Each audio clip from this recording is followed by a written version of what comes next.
Ah, Ako po si Christine Pascual po. Ah, anak ko po si Joshua, 17 years old po nung napaslang po ng 2018. Si Joshua po, sa lugar po namin, sikat pong isang gamer na bata po. Wala pong hindi nakakakilala sa kanya. Ngayon po nung biglaan po silang nagkaroon po ng laban sa Baguio, August 15 po, na may laban po sila. Normal naman po sa akin na may laro yung anak ko dahil yun nga po yung hilig niya at Pakitaas po yung picture. Gusto ko makita yan. meron po siyang talagang ano na kakayanan pong kumita. Noong time pong pumunta siya ng Baguio, 3 bata po sila. Hindi pa po ako masyadong gabi po nung ba't wala pa yung anak ko kako. Tinanong ko na po yung kasama niya August 17, sabi ko, asan na si Joshua? Balita ko may laban daw po kayo sa Baguio. Ngayon yung bata pong nakaligtas na isa na kasama niya, ang kwento niya sa akin, kasi nakarating daw po sila ng Baguio. Pagdating po daw nila ng Baguio, hindi naman, naubusan po sila ng pamasahe. Hanggang nakiangkas lang po sila sa truck.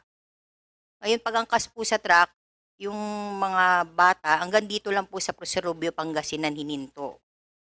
Yung isang bata po ang sabi, magpahinga muna tayo, siguro nangawit po sa pag-angkas ng truck. Itong 2 bata, kasama po yung anak ko, tuluyan na pong umuwi dahil kagustuhan siguro pong umuwi na. Hanggang hindi na niya po natanaw tong 2 bata. Hanggang nauna na po yung nakaligtas, yun po yung nagkwento sa akin. Hanggang dumating po yung August 17, 18, 19, 20, wala pa rin po kung balita sa anak ko. Dumating na po yung time na nag-alala na po talaga ako dahil yun yung time na uso yung tukang, yung mga namamatay. Sabi ko, Diyos ko, wag naman po. Kasi ang tagal na pong wala siyang online sa Facebook niya eh. Hanggang nagdesisyon na po ako mag-flash alarm ng 21. 20 po ng gabi nag-flash alarm ako. 21, nasa trabaho po ako sa parlor. Dumating po yung pulis ng Pangasinan at saka yung barangay po sa amin. Ang pinagtatakan ko po kasi meron ng sulat na nakalagay ang pangalan ng anak ko, tsaka kung sa yung lugar ng anak ko. Di, ando na po yung talagang, hindi sana po totoo to na anak ko yung nakalagay na namatay o ano po. Kasi talagang pagod, nung 1 linggo po akong naghanap sa kanya, pagod na po talaga din ako. Hanggang pumunta po kami ng Pangasinan, hindi ko po siya nakita ng talagang yung oras ng dahil 1 linggo na po siyang hindi ko nakita. Pinakita na lang po sa akin ng pulis, yung pong mismong picture niya. Yun nga po, yung picture niyang halos dilat yung mata niya, maraming dugo ang muka, at umamin naman po yung pulis sa akin na na-encounter niya po yung anak ko, nanlaban, may drugs. Paano po ako hindi naman po ako taga ron, tsaka yung anak ko hindi taga ron. Lahat po ng ebidensya inano na nila eh. Wala na po akong tanging may palailiwanag sa kanila. Kumbaga lahat ng mga hindi ako makapaniwalang sinabi nila sa anak ko, sinabi na nila. Nirespeto ko pa nga po yung mga kapulis dun eh. Sabi ko, ganun po ba? Sige po, kukunin ko na lang po yung certification para mailabas ko na yung anak ko kasi miss na miss ko na. Ngayon po, pagdating namin doon, naiuwi ko naman po yung anak ko sa Tarlac. Habang nakaburol po siya, tinignan ko po kung saan ako pwedeng lumapit kasi single mother lang po ako eh. Hindi po ako napagod kahit saan ako pumupunta. Basta lang alam kong makuha ko yung hustisya niya dahil masakit po talaga eh. Una na sabi ko, hindi ko lalabas po sa burol yung anak ko nang hindi na autopsy, baka dun makakuha ko ng ebidensya. Na autopsy po siya ng unang-una. Yung autopsy po niya, naramdaman ko yung nag-autopsy sa kanya, walang sympathy emotionally eh. Parang normal lang po, nabaril lang yung anak mo, okay po, ganun. Hanggang may tumawag po sa akin ng human rights. Dalin mo yung anak mo dito sa Manila. i-autopsy natin si Dr. Porto na mag-autopsy sa kanya. Para pong ano po ako, nalagyan po ng ano yung sarili ko. Gabi po, hindi ko alam saan ako maghanap ng pamasahe para lang madala ko po yung anak ko sa PGH. Kasi yun na lang po yung tanging paraan na may lalaban ko yung autopsy niya eh. Hanggang nalaman ko po kay Dr. Porton, merong hemorrhage, may fracture yung anak ko. Lahat po ng proseso sa kaso, nilakad po namin kahit walang pamasahe, sige lang po, basta yung proseso ng kapulisan po, sinunod namin. Mula Hiyas. Naghihintay po kami ng sagot kasi kumpleto naman po eh.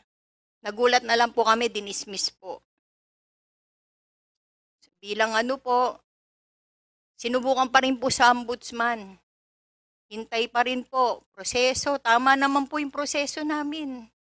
Sabi ko nga, wala namang ebidensya, may basihan. Kasi yung bata, minor de edad eh. Hanggang dumating po sa ombudsman, ilang araw lang po, dismiss na naman po. Hanggang dumating po yung time na may pag-asa, Supreme Court. Pinakamalaki na po to. Lord, kako, sana kahit man lang dito, bigyan mo kaming pagkakataon. Hirap na rin po kami paanong lumaban. Pagdating po doon ilang araw, dismiss na naman po. Paano po kaming hihiling ng ustisya sa ICC? Sana maramdaman niyo po yung bilang isang ina kami, paano naghirap doon sa mga pinalaki mong bata ng maayos, di ba po? Ang masaklap pa po, pinatay na. Pinaratangan pa ng kung ano-ano. Yun po yung masakit doon eh. Yung may drugs, nanlaban. Paano naman kaming inang nagpalaki doon sa bata? Paano alam namin, maayos namin silang pinalaki? Di ba po, nagkamotor yung bata na walang motor. Ni bike, hindi po marunong yung bata. Normal na bata, gustong sumikat. Alam naman po natin siguro yung Dota player, Olympics yan eh. Yun lang po yung hangad niya. Yung maging isang gamer, nagkataon lang po mahirap lang talaga kami. Kaya sabi ko, parang ustisya sa mayaman lang. Ba't sa mahirap parang hindi kami napapansin? Buti na lang po andyan ang Rise Up. Andyan po ang mga UNUPL. Paano po kung wala sila? Ganun na lang po ba yung nangyari sa anak namin? Sa mga mahal namin sa buhay? Handa na rin po kaming mamatay kasi hindi naman birong pinagdaanan nila. Tinorture. Sino pong nanay na magulang ang kayang tanggapin po yung ganun ng dinanas ng anak nyo na alam nyo pinalaki nyo ng maayos? Hanggang ngayon wala pong hilom yung sakit na ginawa nila sa amin. Wala pong ano. Sana natulog ka, okay ka na, hindi po. Sobrang sakit po. Sana sa lahat po na nakakarinig dito, maintindihan nyo po kami kung bakit nandito po kami ngayon sa harapan ninyo. Nagsusumamo. Nabuksan ng puso nyo. Huwag maging negatibo. Isipin din nyo po yung mga pinagdadaanan namin, hindi biro po. Bakit kami lumalaban ng ganito? Maraming salamat po.